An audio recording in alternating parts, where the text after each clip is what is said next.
Hello বন্ধুরা, welcome to Sutapa's রান্নাঘর। আজ চলো এগ দিয়ে একটা এক্সপেরিমেন্ট করা যায়। যদি স্মোক চিকেন হয় তাহলে স্মোক এগ কেন হবে না?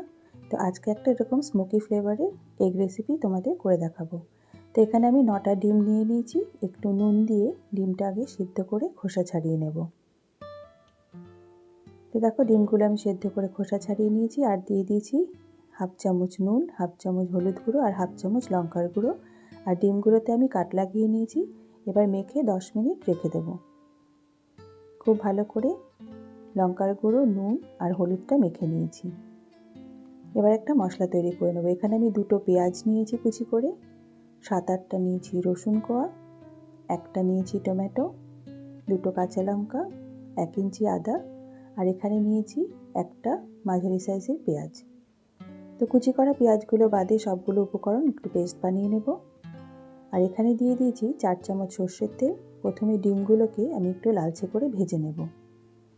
তোমরা যারা আমার চ্যানেলে নতুন বন্ধু আছে তারা অবশ্যই আমার চ্যানেলটাকে সাবস্ক্রাইব করে দিয়ে আমার পাশে থাকার অনুরোধ রইল। আর আমার রেসিপিগুলো যদি তোমাদের ভালো লেগে থাকে তাহলে অবশ্যই একটা লাইক, শেয়ার, একটা কমেন্ট করে দিও। আর হ্যাঁ, বেল আইকনটা প্রেস করতে ভুলো না বন্ধুরা, তাহলে আমি যখনই কোনো রেসিপির আপডেট দেবো তোমাদের কাছে প্রথমেই নোটিফিকেশানটা চলে যাবে। তো ডিমগুলো আমি লাল করে ভেজে তুলে নিয়েছি। এবার ওই তেলের মধ্যে দিয়ে দিলাম একটা তেজপাতা।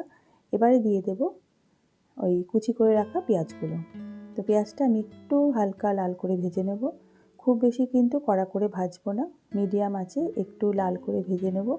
জাস্ট পেঁয়াজটা একটু পিঙ্ক পিঙ্ক রং ধরবে তখন আমি মশলা অ্যাড করব। তো প্রথমে পেঁয়াজটা ভেজে নিচ্ছি।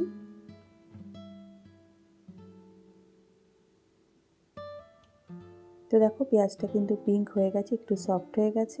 এবার আমি বেটে রাখা মশলাটা দিয়ে দিলাম। আদা, রসুন, কাঁচা লঙ্কা, সেই মশলাটা দিয়ে দিলাম। এবার দিয়ে দিচ্ছি 1 চামচ জিরে গুঁড়ো, হাফ চামচ হলুদ গুঁড়ো, হাফ চামচ লঙ্কার গুঁড়ো, দিয়ে দিচ্ছি পরিমাণ মতো নুন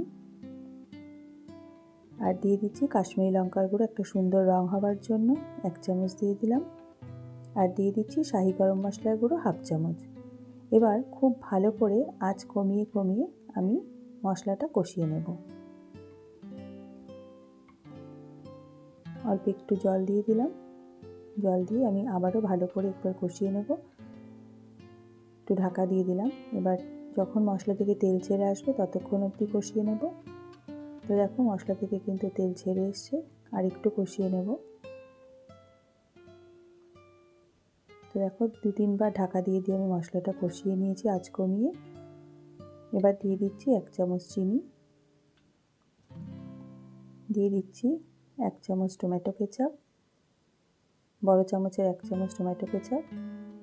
খুব ভালো করে এবার মিশিয়ে নিয়ে দিয়ে দেব পরিমাণ মতন জল। এই রেসিপিটা কিন্তু খুব বেশি গ্রেভি হবে না, একটু গা মাখা মতনই হবে। এবার ফুটে উঠলে ঝোলটা আমি ডিমগুলোকে দিয়ে দেবো। এটা কিন্তু ভাত, রুটি, পরোটা, ফ্রাইড রাইস সব দিয়ে খেতেই ভালো লাগে। তোমরা অবশ্যই একবার ট্রাই করে দেখবে। আমি ট্রাই করেছি, আমার তো খুব ভালো লেগেছে।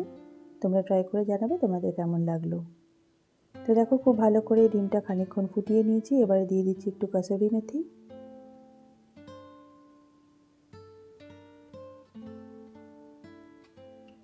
আর এদিকে আমি একটা কয়লা একটু গরম করে নিয়েছি, কাঠ কয়লা। এবার এটা স্মোকটা আমি এর মধ্যে দিয়ে দেব। এর আগে সেমভাবে আমি তোমাদের কয়লা চিকেন বানিয়ে দেখিয়েছিলাম বা স্মোকি চিকেন। তো আজকে সেটাই এগের মধ্যে ট্রাই করে দেখাচ্ছি। তো কয়লাটা দিয়ে দিলাম একটা বাটির মধ্যে আর দিয়ে দিলাম অল্প একটু ঘি। আর এই দেখো ফাঁকাটা আমি একটা কাগজ দিয়ে বন্ধ করে দিয়েছি। এবার আঁচ কমিয়ে 5 মিনিট এভাবেই রেখে দেবো যাতে সম্পূর্ণ স্মোকটা ডিমের মধ্যে এবং কারির মধ্যে চলে যায়। তো 5 মিনিট হয়ে গেছে দেখো। এবার বাটিটা তুলে দেব। গ্রেভিটাও কিন্তু অনেকটা ঠিক হয়ে গেছে। এবার একটু নাড়াচাড়া করে নামিয়ে নেব। তাহলে বন্ধুরা, ডিমের এই নতুন রেসিপিটা তোমাদের কীরকম লাগলো অবশ্যই ট্রাই করে আমাকে জানিও। আর ভালো লেগে থাকলে একটা লাইক, কমেন্ট, একটা শেয়ার করে দিও। তো এর সাথে আমি মেথির পরোটা সার্ভ করব আজকে। মেথির পরোটা রেসিপিটা আমি তোমাদের পরের পর্বে দিয়ে দেবো, নাহলে ভিডিওটা অনেকটা লেন্দি হয়ে যাবে।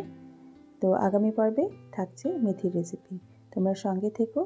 আজ এই পর্যন্ত, দেখা হবে আগামী পর্বে একটা নতুন রেসিপির সাথে। তোমরা ভালো থেকো, সুস্থ থেকো। ধন্যবাদ।